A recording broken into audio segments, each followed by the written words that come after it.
And we're off to kill another knight.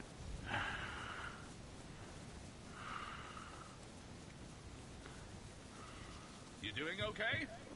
Nope.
Alright, there's gotta be an easier way.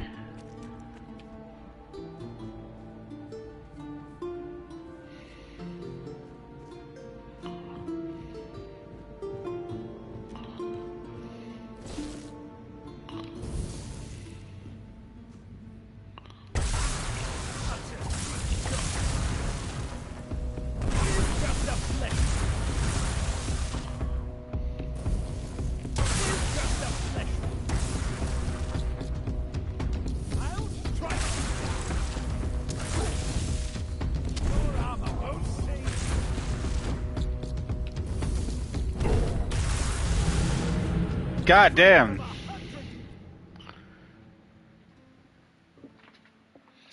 Yeah, I forgot. I have like no armor points.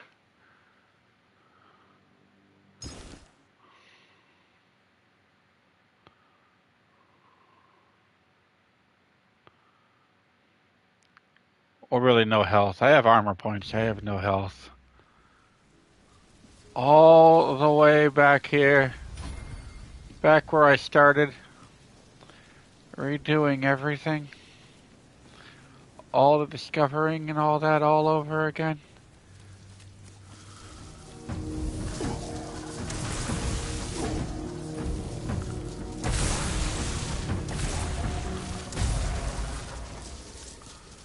Alright, being in water should affect them. I'm just saying. They're in water. Make it make sense.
Really? What the fuck are they doing?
What is going on under here?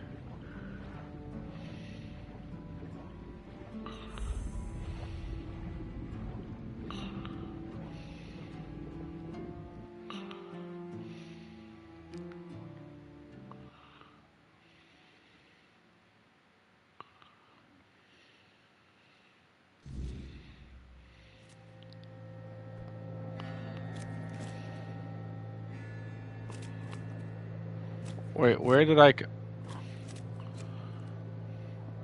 Really? How do I get...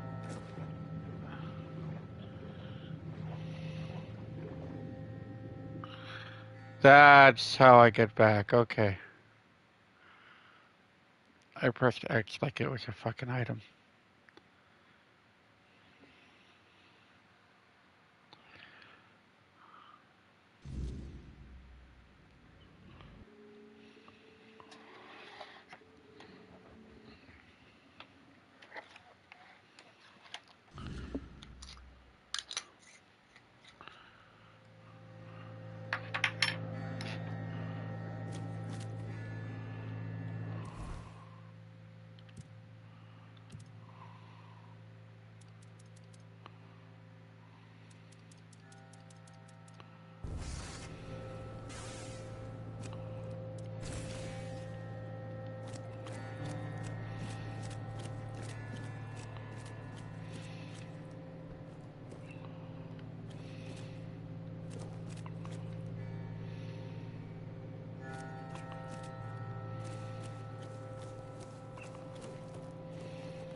What the fuck?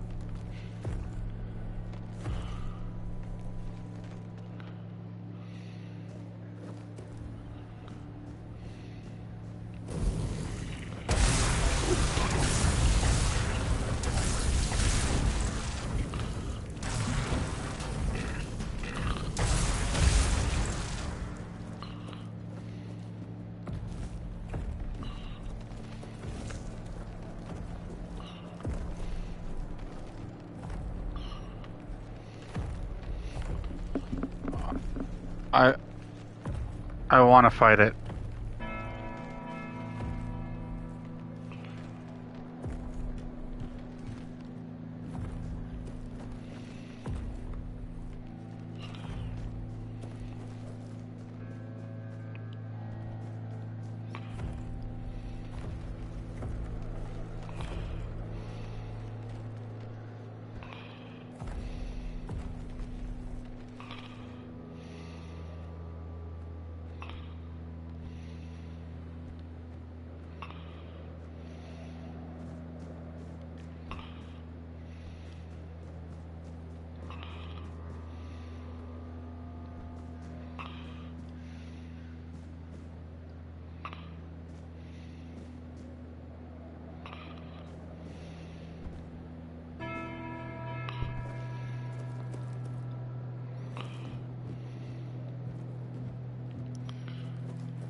So, if you're just tuning in, I found this weird abyss in a lake.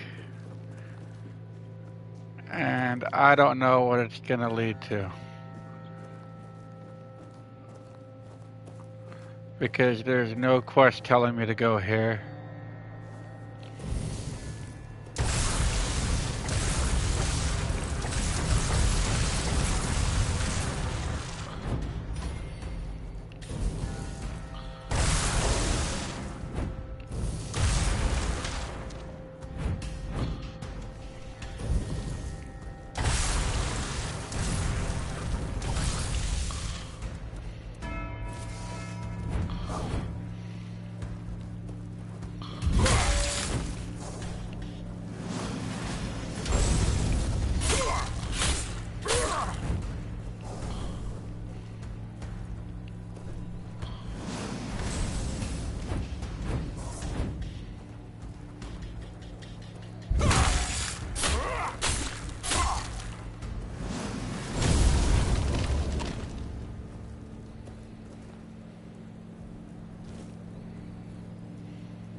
And he's gone.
Can never have enough sage.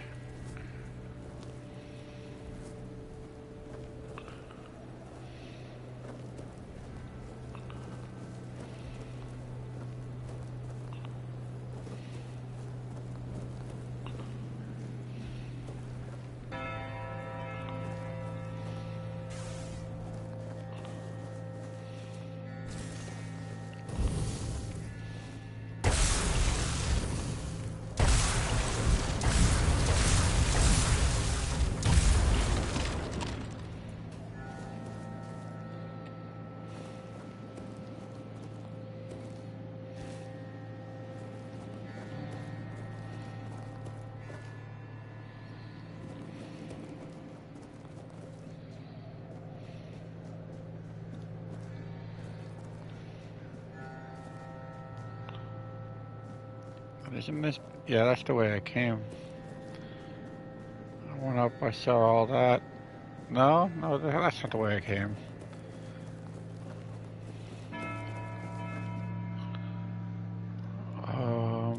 I'm gonna save.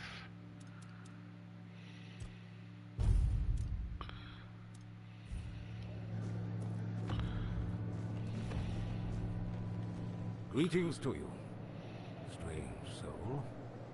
You carry a light that doesn't belong to the Sagramor's realm. You're not from here, are you? I hear, then.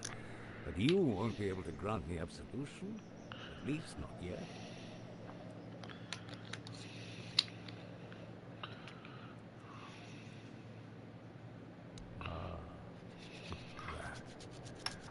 Maybe my only solace in this vale of tears. The fungus helps me keep my senses. tuning me to the rhythm of this forsaken kingdom. Making me somehow understand. I feel the footsteps of the souls wandering above. I feel their ever unfulfilled needs and desires. The fungus conveys this to me quite clearly.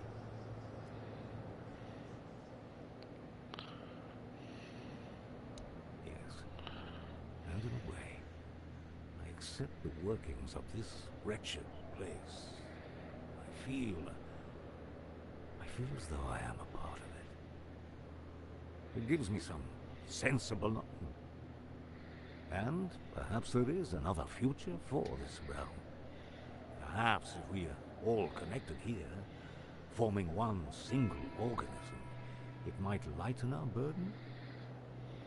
Who knows?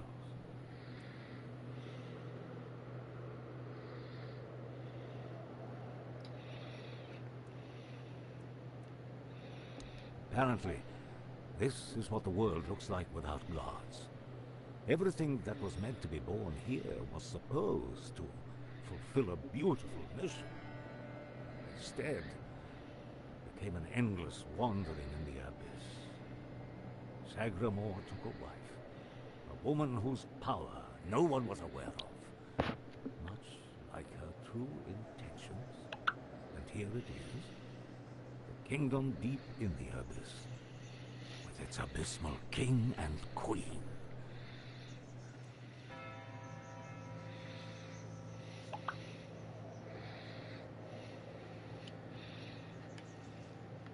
Only a pure soul can bear the sins of another. My soul was once like that.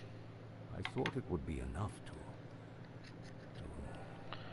I don't know what I thought. I've been here for so long.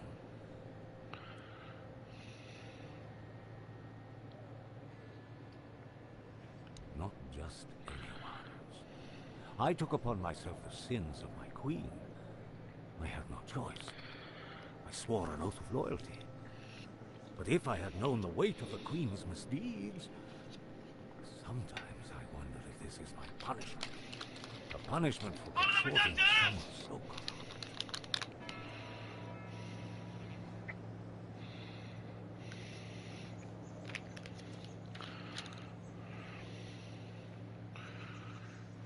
I don't know. I sought meaning in the All-Mother, pondered the truths of the Red Priests. I searched for a merciful God, but all was silent.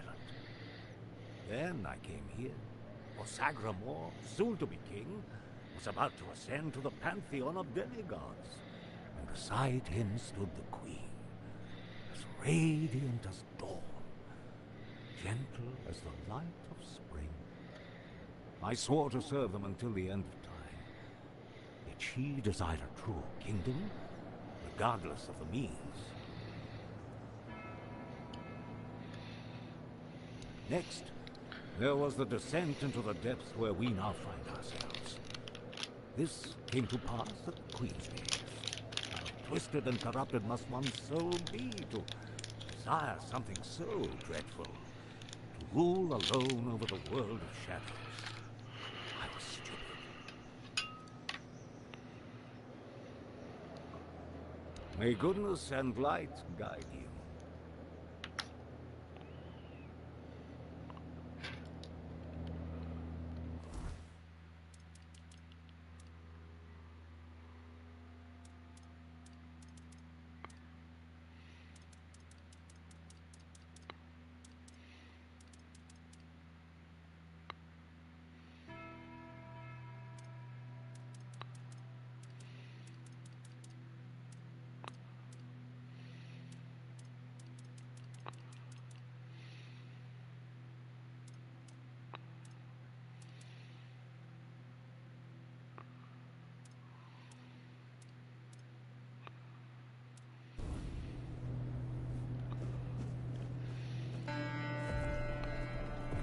I expected something to happen.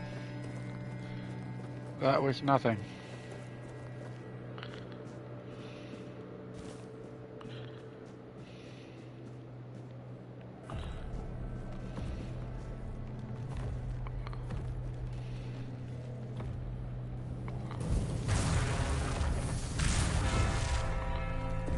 I think he's just background dressing.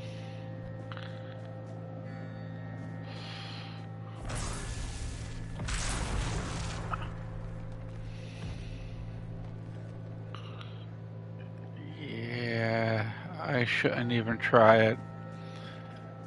I'm not gonna try it.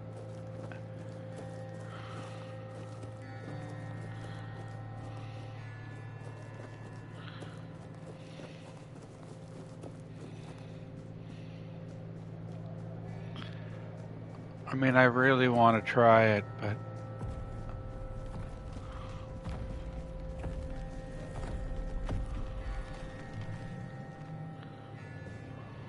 that's not the way I went up.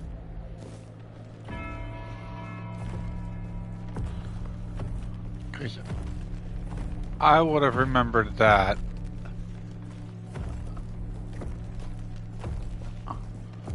Okay.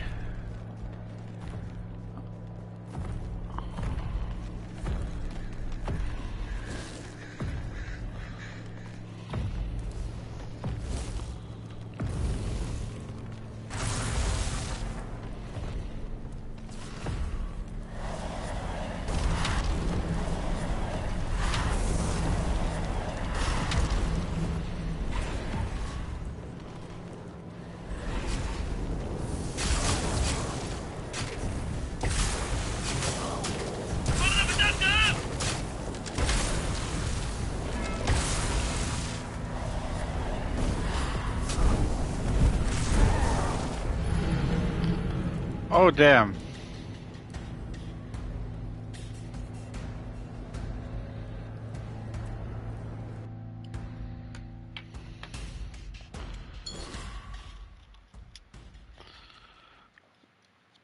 Watch it not have auto-saved after that conversation either. Okay, it did. It auto-saved. Because I want to see something with my summons. I don't know which one is better.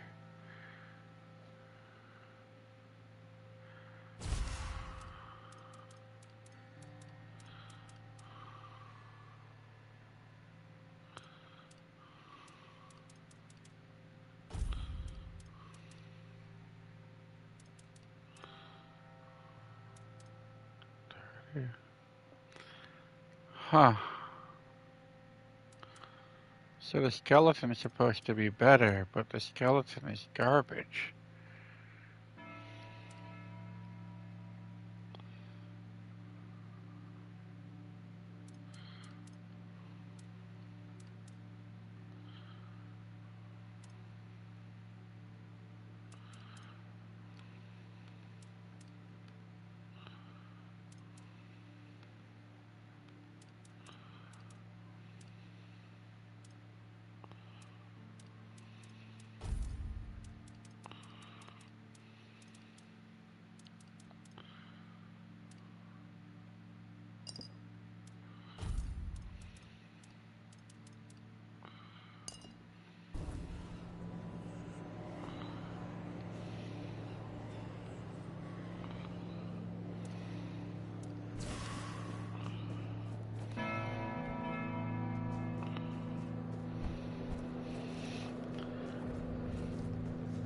Alright, the real question, do I even bother?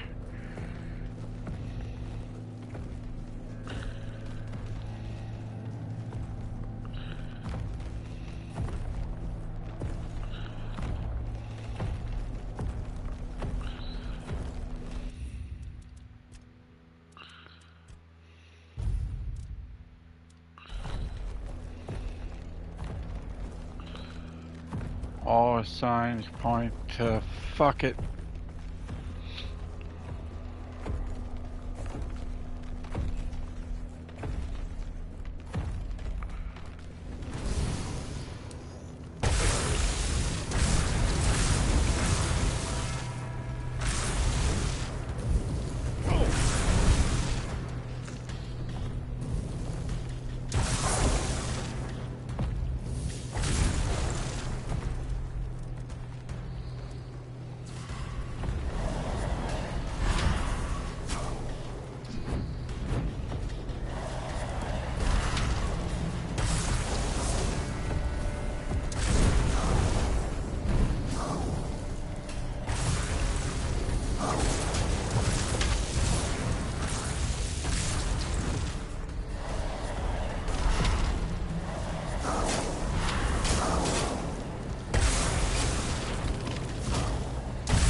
Okay, I am getting the feeling that I am not quite ready for this boss fight.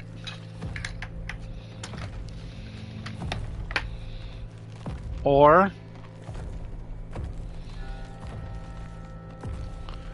it's entirely possible that he's turning my summons against me.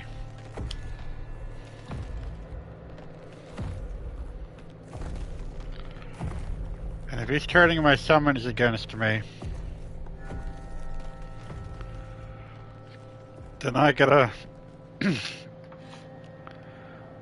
deal with this the right way. Archmage versus Archmage.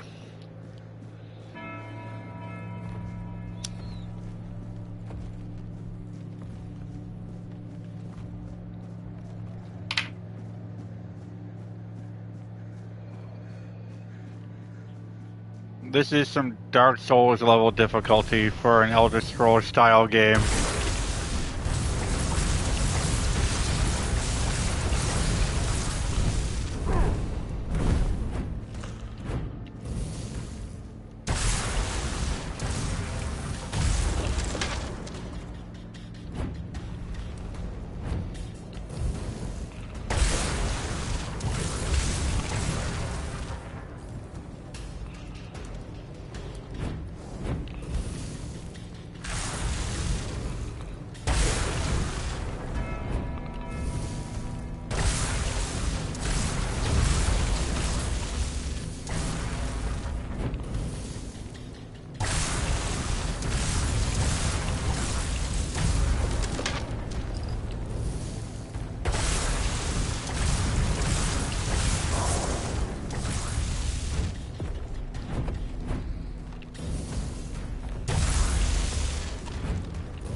Another one?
God damn it!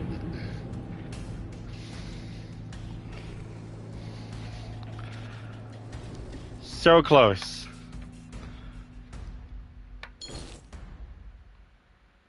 I can probably make some more mana potions if I can set up a bonfire.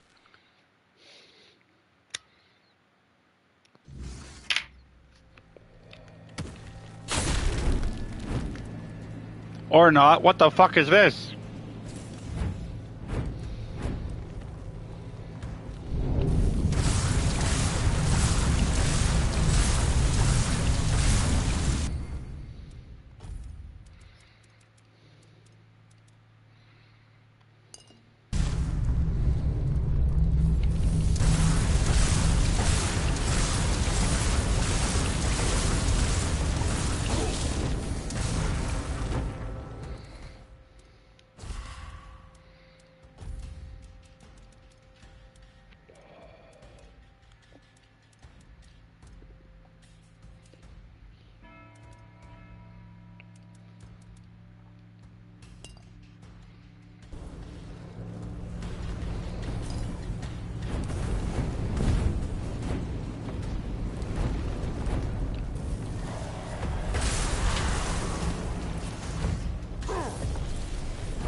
Oh, finally!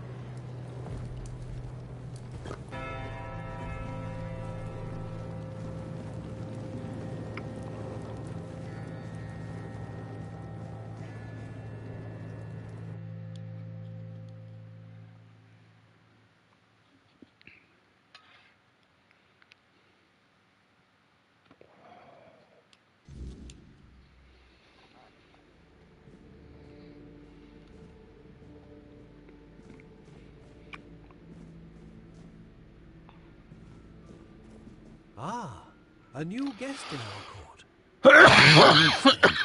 To the humble halls of King Sagramor's castle. Are you here to seek an audience with the king and queen? Many are eager to see them, though most are the old regulars. I'm sure their highnesses will be pleased to see a new face. We haven't had many guests of late. Oh, no need to trouble yourself with me, my lord. I am but a simple custodian, a lowly servant of our gracious majesties. Though, if I had performed my duties better, perhaps there wouldn't be so much constant dying. Oh, it's no big deal.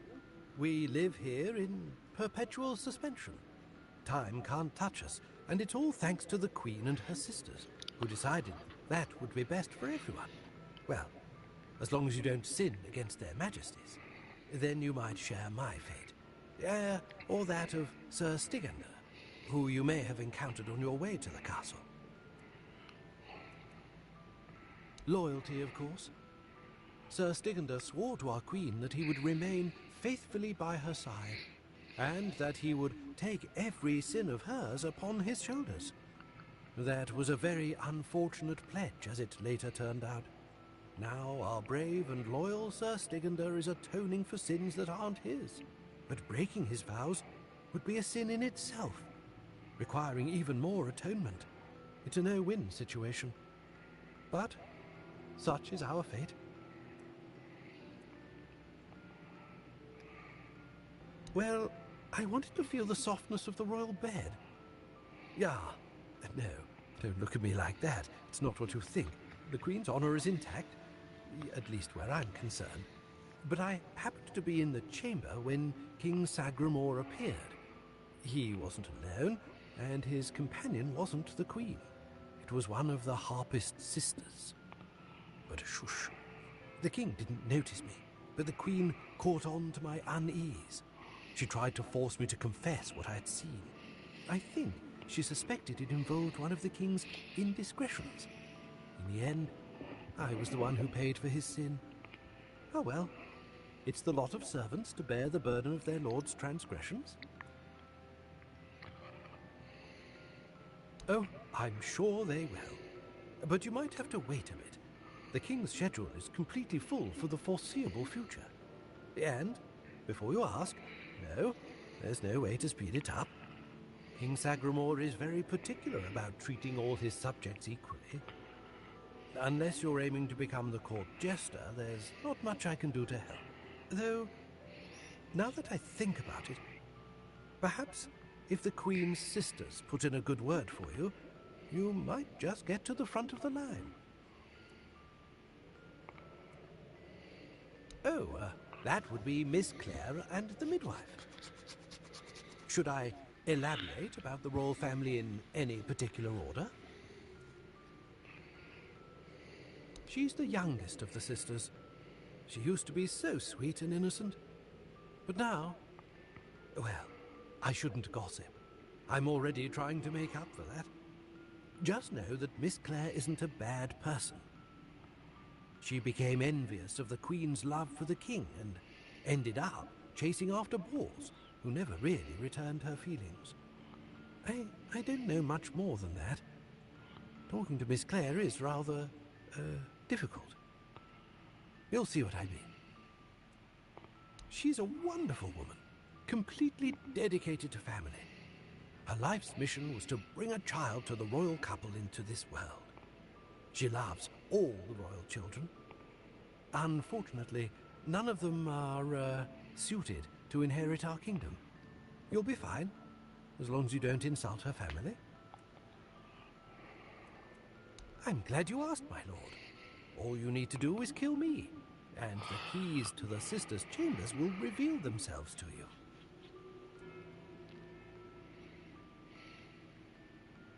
Exactly. For a brave adventurer like you, it should be no trouble at all. Go ahead. I won't fight back. I die more often and more efficiently than anyone else in this noble castle.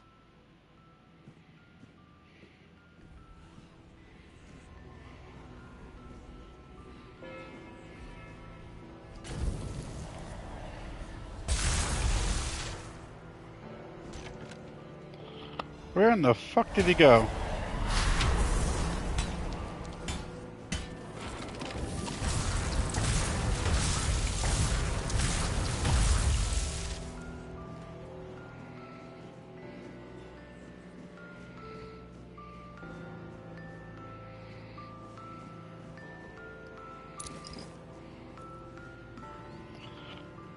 You know, I'm thinking I fucked up by coming here.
Well, I checked down. Now to check up.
You can tell who sat where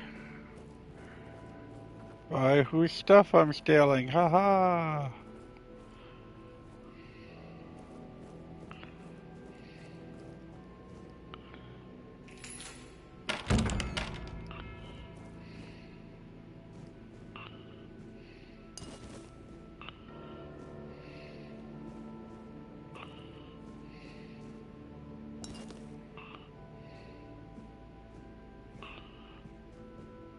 Wait, what?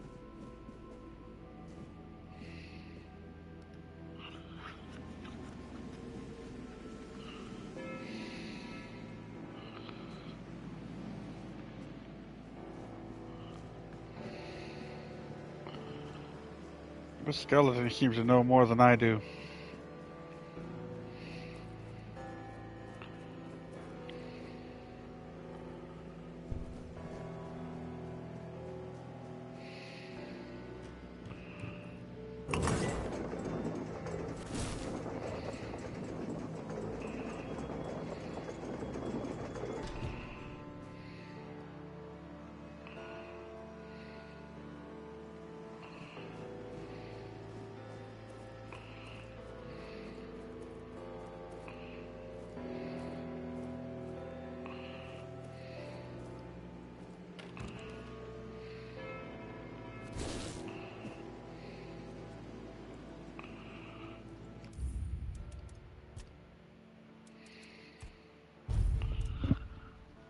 They're not showing up as an enemy, but they get some magic around them, and I don't know what's gonna happen.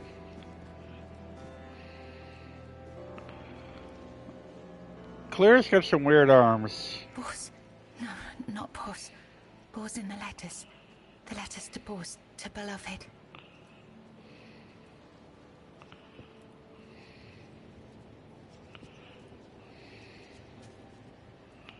I write only letters to boss, to beloved. Yours, Claire. Sister has a tablet. Once she had it. Once, sister.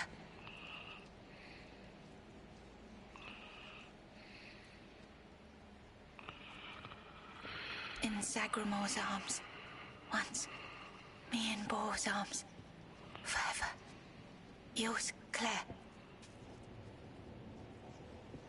These, all of them, I write. Letters to beloved Boars, I write. My beloved. My dearest.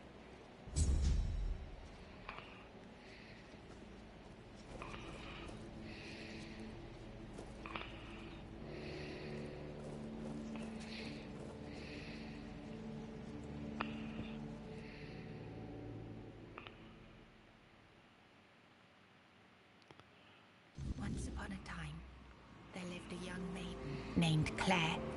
She had 2 sisters, and together they resided in a resplendent castle within a land untouched by the cruelty of time. In this unchanging realm, there was neither the sorrow of endings nor the joy of beginnings.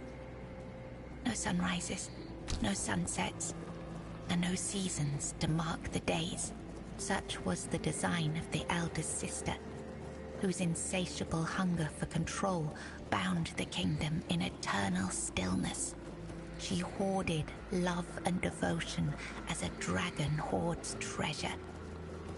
Yet for all her power, her heart remained empty, cursed to feel nothing for eternity. Claire, the youngest and gentlest of the sisters, moved quietly through the cold, unchanging halls. Her beauty was, too, untouched by age or hardship. Yet unlike her sisters, Claire possessed a secret, a flicker of defiance against the curse that gripped their land. Her heart remained free, protected by a force beyond even her eldest sister's reach. True love. This love bound her to a noble young man named Bors, whose memory was her light in the kingdom's shadow, though torn apart by dark magic. Claire refused to surrender to despair. She knew that giving up hope would mean losing herself entirely, succumbing to the same cold emptiness that claimed her sisters. So she endured, her heart steadfast in its belief that love could shatter even the darkest of spells, and that one day, somehow, she and Bors would reunite.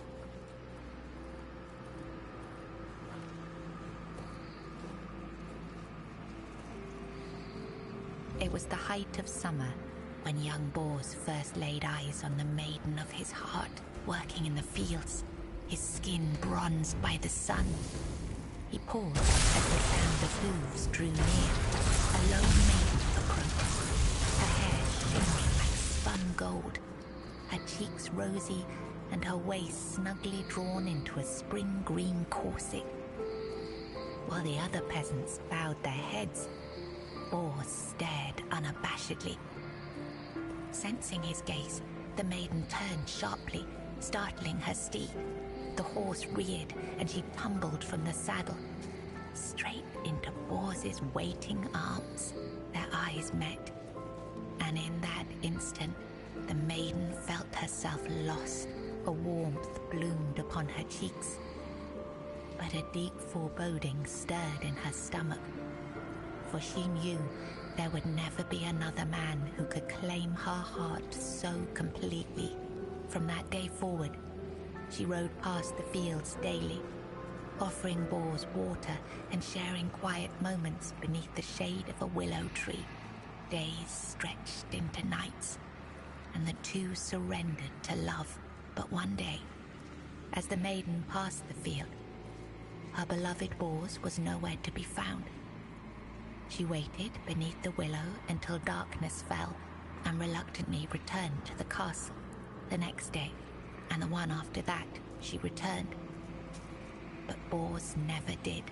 Summer turned to autumn, and the maiden ceased her rites. She withdrew into the shadowed stillness of her tower, her heart heavy with unending sorrow.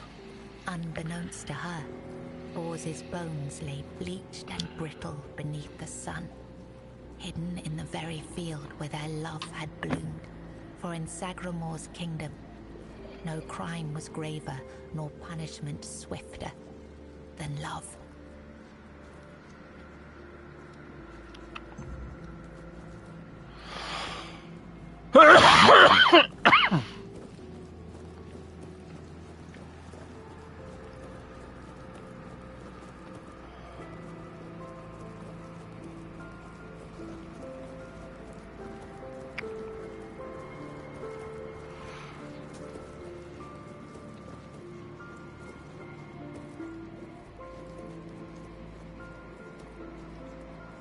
Long ago, there lived a maiden named Claire, fair of face and gentle of heart, cursed by her cruel sister to remain imprisoned in a high tower. Forbidden to step beyond its walls or look out of the window, she spent her days weaving a tapestry of the outside world, a world she could glimpse only through the reflection in an enchanted mirror.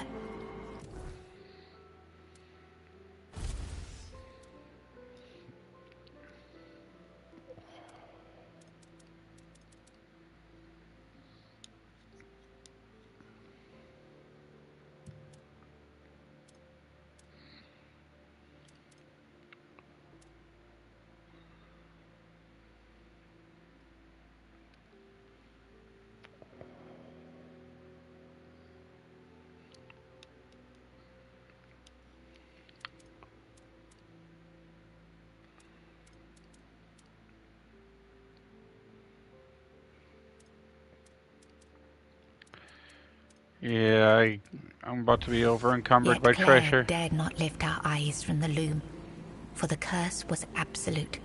If she ever stopped her weaving to gaze out the window herself, the fragile thread of her life would snap. One day, the mirror revealed a grand procession on the road below. Among them rode a knight clad in gleaming silver armor, a sapphire cape following behind him. His warm eyes and copper hair struck Claire's heart with longing. Unable to resist, she rose and stepped toward the window for a glimpse of the gallant knight. The moment she moved, a terrible pain gripped her chest and the mirror shattered. Claire, knowing the curse had claimed her, fled the tower. She reached the road just as the procession passed, grasped the knight's cape, and collapsed. Sir Bors turned a sudden tug, leapt from his horse and caught her. Her breath grew faint, and she whispered, "Do not grieve, for I am glad to have seen you, my knight." With those words, her spirit departed. Sir Bors wept bitterly, for never had he seen a maiden of such beauty and grace. His heart swelled with both joy and despair, for he knew he would never again love another as he loved the fair and cursed maiden, Claire.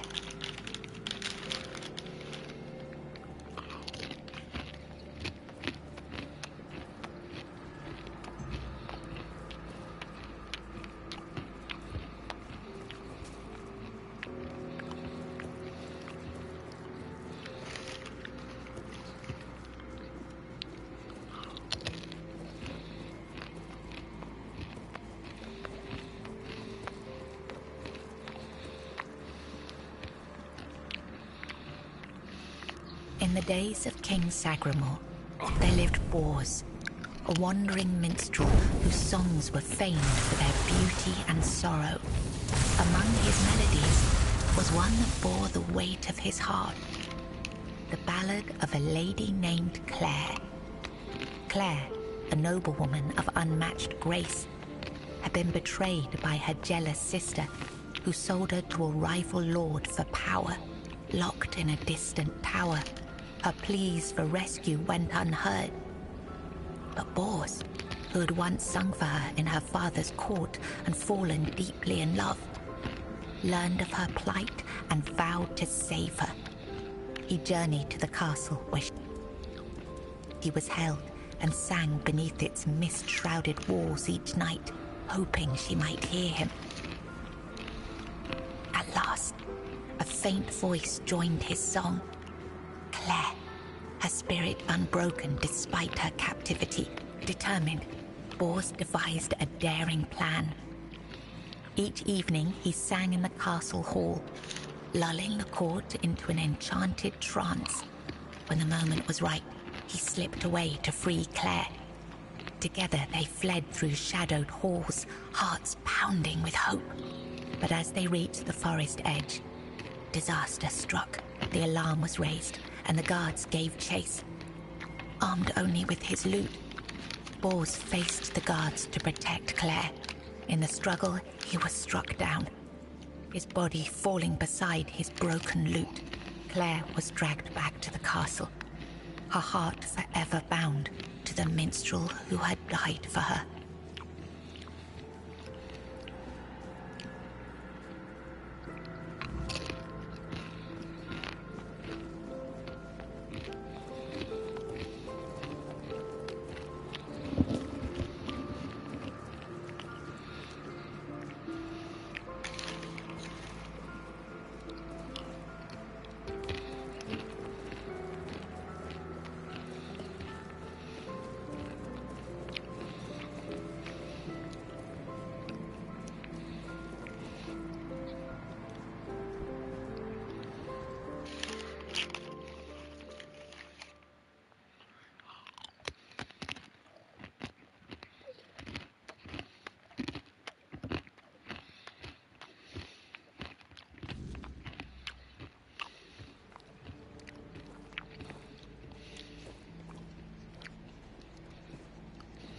I was writing something important.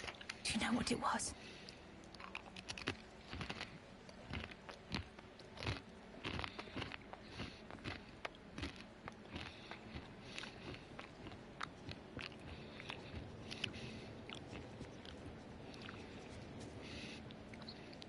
Here, you've read these notes on the stacks of paper. My handwriting. I must have written them, yes.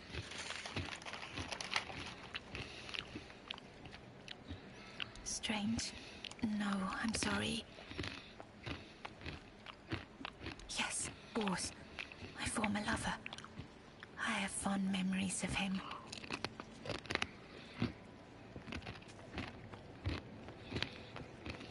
Really? Perhaps that was true once. I longed for my own Sagramore. I craved love, true love. A beloved, not a dog. My dearest Bors, I'm sorry. My sister. I have two sisters. One older and another the eldest. She wanted Sagramore. She wanted the crown. She has everything except love.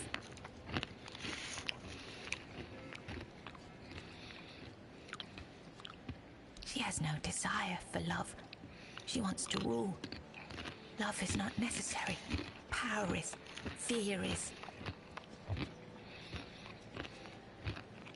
She does.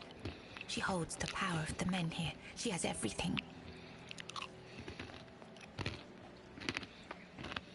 It's at the very top, above all else. To see everything. To hear everything.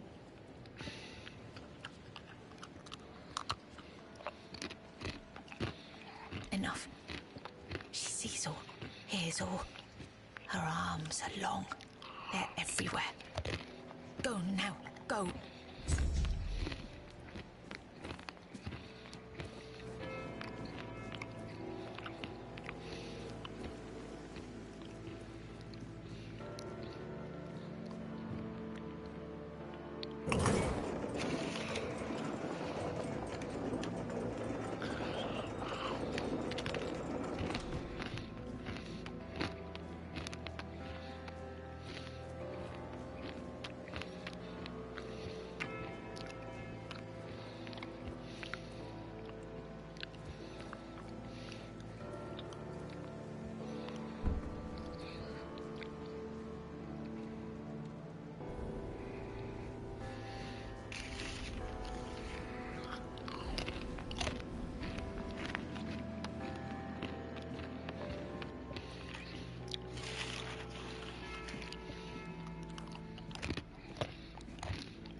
Who goes there? Are you here to see the children? Oh, my sweet babies. I lost them. I lost them all before they even got here. They scattered, poor things, like dandelions in the wind.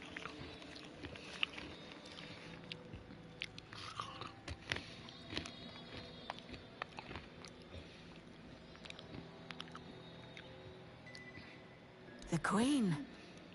She wants nothing to do with me. I failed her so terribly that she no longer wishes to see me. I've fallen so far from her good graces. But I will make it right. You'll see. I just need the children here, safe and sound. Maybe when she sees them, even as they are, she will love them just as much as I do.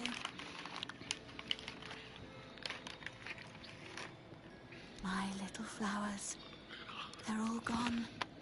Met their grim fates within these castle walls. They die and die at the hands of those who should have loved them, or through their neglect. Poor little things. They deserved so much better. After all, they were barely more than blood on our sister's white sheets.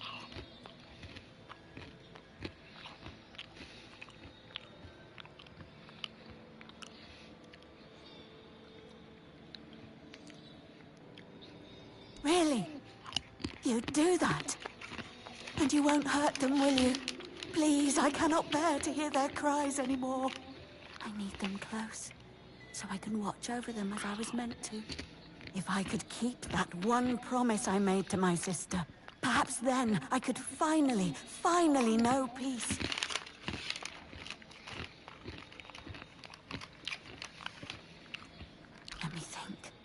Let me think. Renaud, the Crown Prince, loved to stand on the balcony, gazing down at the gardens, watching the legacy that will never come to be. Little Noah, covered in blood. His mother would wash him again and again, scrubbing endlessly. It feels like he rarely leaves the bathtub. Oh, and Hugo, such a sweet child, sleeping soundly in his cot. Sleeping and sleeping, always and forever. He has his favorite lullaby,